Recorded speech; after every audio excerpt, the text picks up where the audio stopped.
Terima kasih sudah mengunjungi channel saya.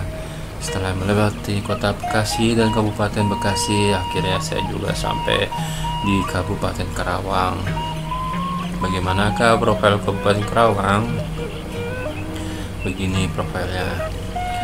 Kabupaten Karawang adalah sebuah wilayah kabupaten yang terletak di Provinsi Jawa Barat. Ibu kotanya adalah Kecamatan Karawang Barat. Kabupaten ini berbatasan dengan Kabupaten Bekasi di barat, Kabupaten Bogor di barat daya dan selatan, Laut Jawa di utara, Kabupaten Subang di timur, Kabupaten Purwakarta di tenggara dan selatan. Karawang memiliki luas wilayah 1.652 km persegi dengan jumlah penduduk pada tahun 2021 sebanyak 2.406.895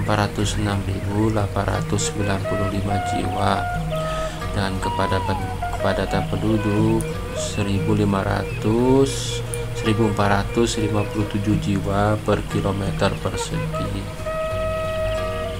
Pada tahun 2012, Kabupaten Karawang memiliki pembangunan proyek-proyek besar yaitu Smartcon, Agung Podomoro, Agung Sedayu, Medland, dan lain-lain. Sejarah Monumen Gempol Ngadeupa di Karawang Selatan. Dalam catatan sejarah Indonesia pada tanggal 16 Agustus 1945, Soekarno beserta beberapa orang merumuskan kemerdekaan Republik Indonesia di Rengas Dengklok. Ekonomi. Kata Karawang merujuk pada naskah Bujangga Manik dari akhir abad ke-15 atau awal abad ke-16. Bujangga Manik menuliskan sebagai berikut: Leteng Karang ti Karawang, Leteng Susu ti Malayu, Pamuat Aki Puhawang, di Pinang Pinang Tiwi, Pinang Tiwi Mubucai. Dalam bahasa Sunda, Karawang mempunyai arti penuh dengan lubang. Bisa jadi pada daerah Karawang zaman dulu banyak ditemui lubang. Cornelis de Houtman, orang Belanda pertama yang menginjakkan kakinya di Pulau Jawa pada tahun 1596 menuliskan adanya suatu tempat yang bernama Karawang sebagai berikut. Di tengah jalan antara Pamanukan dan Jayakarta, pada sebuah tanjung terletak Karawang. Raden Cecep Supriyadi dalam buku sejarah Karawang berspekulasi tentang asal-muasal kata Karawang. Pertama, kemungkinan berasal dari kata Karawaan yang mengandung arti bahwa daerah ini terdapat banyak rawa. Dibuktikan dengan banyaknya daerah yang menggunakan kata rawa di depannya seperti rawa gabus, rawa monyet, rawa merta, dan lain-lain.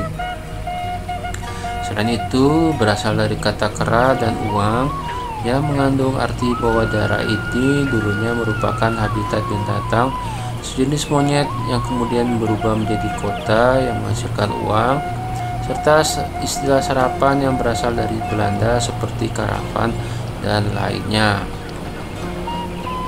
Sejarah. Menurut Wikipedia, pemukiman awal wilayah Karawang sudah sejak lama dihuni manusia. Peninggalan situs Batu Jaya dan situs Cibuaya yang luas menunjukkan pemukiman pada awal masa modern yang mulai mendahului masa kerajaan Tarumanagara. Penduduk Karawang semula beragama Hindu dan Buddha, dan wilayah ini berada di bawah kekuasaan kerajaan Sunda. Penyebaran Islam. Agama Islam mulai dianut masyarakat setempat pada masa kerajaan Sunda. Setelah seorang patron bernama Syekh Hasanuddin bin Yusuf Idofi, konon dari Mekah, yang terkenal dengan sebutan Syekh Kuro. Syekh Kuro merupakan seorang utusan Raja Champa yang mengikuti pelayaran persahabatan ke Majapahit dari dinasti Ming yang dipimpin oleh Laksamana Cheng Ho. Kapal Laksamana Cheng Ho tercatat mendarat di pelabuhan Muara Jati, Kerajaan Singapura, jika bakal kesulan Cirebon pada tahun 1415.